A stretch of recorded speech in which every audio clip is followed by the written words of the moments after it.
Hello student, welcome to Guruji classes. आज हम करेंगे क्लास 12th NIOS। एक सब्जेक्ट है हमारे पास पेंटिंग सब्जेक्ट के ऊपर बच्चों को ना तो नोट्स मिल पाते हैं, कोई भी मार्केट में बच्चों को नोट्स नहीं अवेलेबल हो पाते हैं, अच्छी डिस्क्रिप्शन नहीं मिल पाती है और मार्केट के अंदर बुक्स भी अवेलेबल नहीं है न्यू सिलेबस की। और जो न्यू सिलेबस आया बच्चों को समझ में नहीं आ रहा है इस न्यू सिलेबस को पढ़ना कैसे क्या है।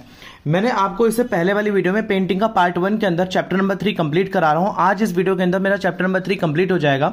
इस चैप्टर नंबर 3 के अंदर अगर आप खाली इतने ही क्वेश्चंस पढ़ लेंगे जितने मैंने इस वीडियो के अंदर डाले हैं या इससे पहले वाली वीडियो में डाले हैं तो मोर देन इनफ है, आपके बढ़िया नंबर आ जाएंगे। क्योंकि कम सिलेबस होता है पेंटिंग सब्जेक्ट का, आपको हार्डली 15 to 20 मार्क्स लाने होते हैं सिर्फ पास होने के लिए। और वो जितने भी मैं पेंटिंग के सब्जेक्ट की वीडियोस डालूंगा उसके लिए एनफ है, आप इन्हीं क्वेश्चंस को पढ़ जाएं। इसके अलावा कुछ भी ना पढ़ें एक्स्ट्रा। मैं आपको कुछ पेंटिंग्स की मतलब इमेजेस भी कराऊंगा जब मैं सारे नोट्स डाल दूंगा। अगर आपको इन सारे नोट्स को फ्री PDF चाहिए तो आप मेरे इस नंबर पर 8851450051 पर व्हाट्सअप कर सकते हैं। मेरी टीम आपको PDF प्रोवाइड कराएगी। PDF मिलने में थोड़ा विलंब हो सकता है, थोड़ा लेट हो सकता है क्योंकि एग्जाम सीजन चल रहा है। CBSE के भी एग्जाम साथ साथ चल रहे हैं और जिस तरह NIOS के एग्जाम्स आ रहे हैं उनकी भी प्रिपरेशन मेरी टीम करवा रही है। तो आपको नोट्स मिलने में थोड़ी देर हो सकती है पर मिलेंगे जरूर। मैं आपको ये बता दूं कि चलिए बात करते हैं पेंटिंग सब्जेक्ट के आगे क्वेश्चंस को। देखिए आगे हमारे पास क्वेश्चन नंबर आता है। इससे पहले के क्वेश्चंस मैं इससे पहले वाली वीडियो में डाल चुका हूं, आप जाके वहां पे लिंक डिस्क्रिप्शन में या इसके वीडियो के एंड में भी लिंक आ जाएगा, वहां से उसका पहले पार्ट 1 देख सकते हैं। अजंता गुफाओं की गुफा संख्या 2 का वर्णन करना है। देखिए मैंने आपको इससे पहले वाली वीडियो में बताया था अजंता की कितनी गुफाएं हैं और उसमें गुफा संख्या का मैंने आपको पहले वाली वीडियो में वर्णन करा था। अब हम गुफा संख्या 2 का वर्णन करने वाले हैं। गुफा 1 के बगल में से गुफा 2 अपनी दीवारों, छतों और खंभों पर संरक्षित चित्रोत्सव यानी कि जो खंभों पर चित्र बने हैं उनके लिए काफी जानी जाती है। यह गुफा 1 के समान दिखती है, यानी 1 के समान दिखती है, यानी कि जो दूसरी नंबर वाली गुफा है वो बिल्कुल 1 जैसी दिखती है और बेहतर स्थिति में, यानी कि बहरहाल अच्छी स्थिति में, अच्छी कंडीशन में फिलहाल। एक उसके अंदर है मुखौटा। गुफा 2 में एक बरामदा है, एक बरामदा यानी कि गैलरी है जो गुफा 1 से काफी अलग है। यहां तक कि मुखौटे की नक्काशी भी अलग लगती है। देखिए यहां तक कि मुखौटे की नक्काशी भी अलग मिलती है। इसके अलावा गुफा की मजबूत खंभों द्वारा सहारा दिया गया है, यानी कि गुफा को कुछ मजबूत खंभों के द्वारा सहारा दिया गया है जो डिजाइन से अलंकृत है, यानी कि जो उनके ऊपर डिजाइन बने गए हैं। आकार और भूमि योजना में पहली गुफा के साथ कई चीजें समान है, यानी कि इसका साइज और जिस तरीके से भूमि का योजनाकृत करी गई, मतलब जिस तरीके से बनाई गई है वो पहली गुफा से काफी मिलता जुलता है। अगला मेरे पास इसी का टॉपिक है बरामदा। अजंता गुफा की सेकंड गुफा का वर्णन कर रहे हैं जिसमें मुखौटा और बरामदा 2 ही आप लिख देंगे सफिशिएंट है। सेकंड गुफा के अंदर हम करेंगे बरामदा। सामने के बरामदे में दोनों छोर पर स्तंभित बरामदों द्वारा समर्थित कक्ष है, यानी कि दोनों छोर पर जो स्तंभित बरामदे हैं वो दोनों उनके आसपास कक्ष बने हुए हैं। इस बरामदे की छत पर और दीवारों पर बनी पेंटिंग्स काफी प्रकाशित हुई हैं, यानी कि इस बरामदे की छत और दीवार पर जो भी पेंटिंग्स बनी है वो बहुत पब्लिश हुई हैं। वे जातक कथाओं को दर्शाती हैं, यानी कि कुछ ऐसी कहानियां जो कि मुंह से सुनाई जाती हैं और लिखी कहीं पर भी नहीं होती, उन जातक कहानियों को, यानी किसी रिलेटेड से है, मतलब जो बुद्ध के बौद्धिस्ट के रूप में है, यानी कि जो बुद्ध से रिलेटेड कहानियों को दर्शाती हैं और उनके पिछले जीवन की ये कहानियां हैं। चलिए बात करते हैं आगे इसी में।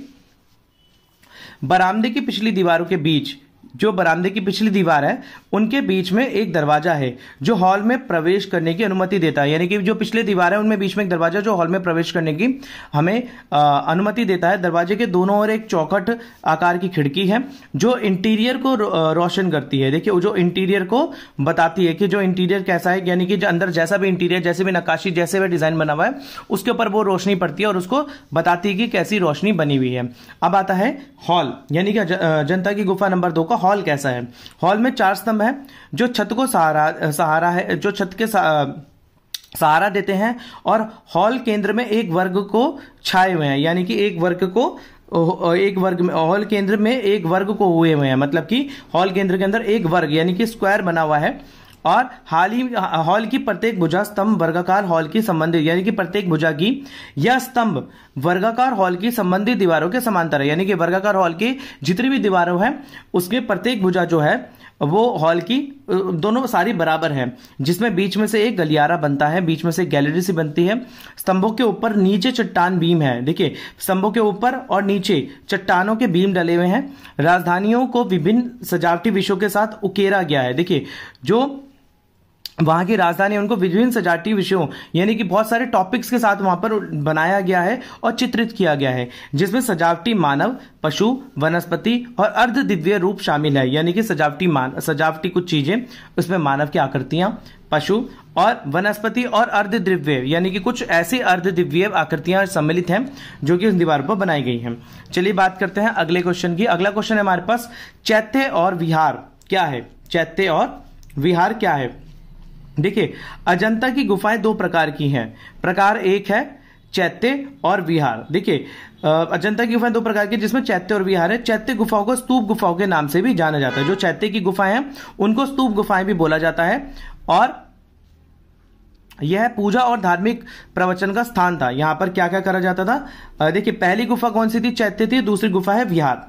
ये पूजा और धार्मिक स्थान के नाम से भी जानी जाती है। 9, 10, 19 और 25 और 29वीं चैत्य गुफाएं हैं। देखिए, जो 9, 10, 19 और 25 और 29वीं है वो चैत्य गुफाएं कही जाती हैं। विहार गुफाएं भिक्षुओं के रहने का स्थान थी। यानी कि जो विहार गुफाएं थी वहां पर जो भिक्षु होते थे, जैसे कि बौद्ध भिक्षु वगैरह होते थे, उनके रहने की जगह थी। इसके बाद अब आते हैं हम नेक्स्ट क्वेश्चन पर। अजंता की गुफाओं की चित्रकला की तकनीकी का वर्णन करें, यानी कि किस टेक्नोलॉजी से वो बनाई गई हैं।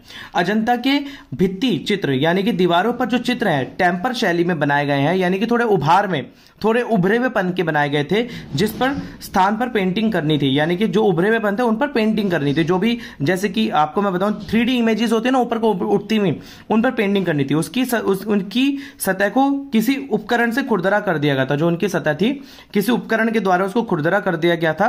पहले से तैयार खुरदरी सतह को ढकने के लिए पत्थर के पाउडर को गाय के गोबर और चावल के भूसे से बनाकर प्लास्टर का उपयोग किया जाता था। देखिए, जो प्लास्टर बनाया जाता था उसके लिए क्या क्या यूज करा जाता था? पत्थर के पाउडर, गाय के गोबर और चावल के भूसे के बनाकर उनका पेस्ट सा बनाकर प्लास्टर का उपयोग किया जाता था। इसे चूने के पेस्ट की एक पतली परत से ढक दिया जाता था और इस सतह पर आवश्यक पेंटिंग की रेखाएं गीली होने पर लाल रंग से खींची जाती थी। देखिए, जब जो चूने की जो परत होती थी वो गीली हो जाती थी ना, लेप सा कर दिया जाता था इन सबको मिला के, तो आवश्यक पेंटिंग की रेखाएं यानी गीली होने पर एक लाल रंग का यूज करा जाता था, उससे रेखाएं खींचकर डिजाइन बनाए जाते थे। यदि स्थानीय रंग द्रव्य को उसी पर लागू किया जाता है तो रंग बनाया जाता था। देखिए, अगर कोई और रंग बनाया जाता था किसी और कलर से, तो उसी से रंग बनाकर उसके ऊपर दीवारें पर कलर किया जाता था, तो रंग बनाया जाता था। और पहले में काले भूरे रंग की रूपरेखा द्वारा परिष्कृत किया जाता था। देखिए, काला, भूरा और परिष्कृत रेखा। देखिए, मैं आपको बताऊं वहां पर कलर कैसे बनाए जाते थे। फूलों को घिसकर, फूल जो होते थे कलरफुल फूल होते थे, जैसे कि पर्पल कलर के फूल हो गए, रेड कलर के हो गए, पिंक कलर के हो गए, उन्हें घिसकर और पानी के साथ मिलाकर कलर बनाए जाते थे। और इन चूने पत्थर या जो लेप बनाया जाता था दीवारों के ऊपर, उनके ऊपर डिजाइन करा जाता था, जिससे चित्रकारी बनाई जाती थी। ये वाला प्रश्न भी हमारा हो गया। चलिए पढ़ते हैं अगला प्रश्न नंबर 6। अजंता चित्रकला के चरित्र का लक्षण क्या है? देखिए, जो वहां पर चरित्र उनके लक्षण क्या है, यानी कि क्या क्या कैरेक्टरिस्टिक्स हैं, क्या क्या विशेषताएं। चलिए बात करते हैं। अजंता चित्रकला की ऐसी अनेक विशेषताएं जिसके कारण यहाँ की शैली विश्व प्रसिद्ध है। देखिए, क्यों वर्ल्ड के अंदर अजंता की जो फेमस है, मैं आपको बता देता हूं। पहला आता है सुंदरता। सुंदरता क्या है? अजंता में रेखा चित्र सबसे सुंदर, महत्वपूर्ण है। भावनाओं को रेखाओं के माध्यम से व्यक्त करने की इनकी विशेषता है। यानी कि जो भी आदमियों की, मेंस की फीलिंग है, जो मनुष्य की फीलिंग है, उसको रेखाओं के माध्यम से चित्रकारी करके दर्शाया गया है। भावनाओं की अभिव्यक्ति, यानी कि जो हमारी भावनाएं हैं उनको एक्सप्रेस करा गया है बिना बोले चित्रों के माध्यम से। हार्दिक भावनाएं और मानसिक आदर्श, देखिए जो पूजा पाठ की भावनाएं और जैसी मानसिक आदर्श होते हैं, हमारे जो नैतिक व्यवहार होते हैं। अभिव्यक्ति की अजंता चित्रकला की विशेषता है, यानी कि अभिव्यक्ति, मानसिक आदर्श की अभिव्यक्ति अजंता की चित्रकला की विशेषता है। करुणा, विश्राम यानी कि दया भाव, विश्राम, उल्लास यानी कि बहुत एंजॉयफुल, मैत्री और मित्रपता, पूजा, निवेदन तथा बेचैनी आदि सुंदरता रूप से चित्रण करे गए हैं अजंता की गुफाओं के ऊपर। अगला हम पॉइंट लिखेंगे इसकी विशेषता में, रंग योजना। विभिन्न रंग योजनाएं बनाने में सीमित रंगों का उपयोग अजंता पेंटिंग की मौलिकता। देखिए, जितनी भी रंग योजनाएं हैं बनाने में सीमित रंगों का उपयोग अजंता पेंटिंग, यानी कि देखिए विभिन्न रंग योजना में जो कुछ ही कलर के साथ पेंटिंग करी गई है, मतलब बहुत मल्टीपल कलर्स नहीं करे गए, कुछ ही कलर के साथ पेंटिंग करी गई है। और वो क्या है, एक अलग तरीके की कलाकृति को पेश करती है। पूरी पेंटिंग गेरू यानी कि रूडल में की गई है, गेरुए कलर की यानी कि जो गेरुआ सा कलर होता है उसमें करी गई है। रमराज, हिरोंजी, नील यानी कि नीला और काजल चौक जैसे रेखा के साथ चित्रण किया गया है।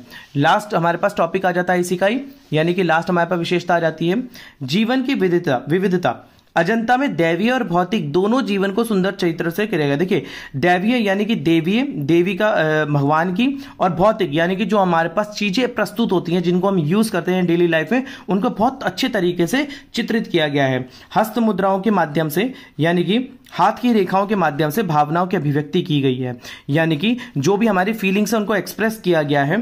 कलाकारों ने ना केवल हाथों की मुद्राएं यानी कि ऐसे करके डिजाइन बनाकर, हाथों की डिजाइन बनाकर, जैसे बनाकर डिजाइनों को हाथों की मुद्राओं से अपने भावनाओं को अभिव्यक्त किया है, बल्कि भावनाओं के विचारों को भी व्यक्त किया है, व्यक्त करने की एक विशेष रूप की शैली हासिल की है, यानी कि एक पर्टिकुलर एक अलग तरीके की शैली उन्होंने बनाई है जो अजंता की गुफाओं के ऊपर चित्रण करके। तो मैं आपको बता दूं, इस वाले क्वेश्चन के अंदर आपने सबसे पहले सुंदरता लिखा, भावनाओं की अभिव्यक्ति लिखी, रंग योजना लिखी और आपने जीवन की विविधता लिखी। तो स्टूडेंट्स, मैं आपको बता दूं कि इस चैप्टर के अंदर बस इतने ही क्वेश्चंस जरूरी हैं जितने मैंने आपको करा दिए।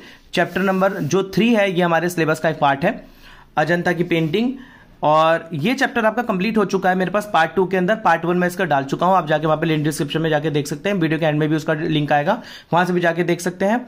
और इसका नेक्स्ट चैप्टर मैं जल्दी डालूंगा।